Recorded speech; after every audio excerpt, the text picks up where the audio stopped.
How to start using Amazon Alexa app to simply control your appliances that works on Amazon Alexa or voice mode features.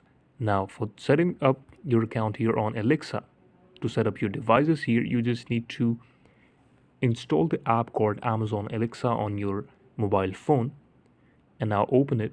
Whenever you will open it, it will demand for some user ID and the password that you have already created an account here. If you don't have an account, you can simply click on create account section and create an account for you.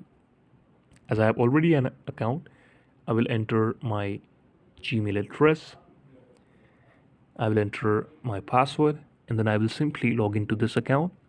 When I will be logged in, you will be seeing a simple option called connect your devices. So you just have to click on that, and then after that you can connect any device to your Alexa and you can control it from this application as well. So this is how you can exactly do it. There is nothing complex in this, so you can try it out. Thank you so much for watching the video.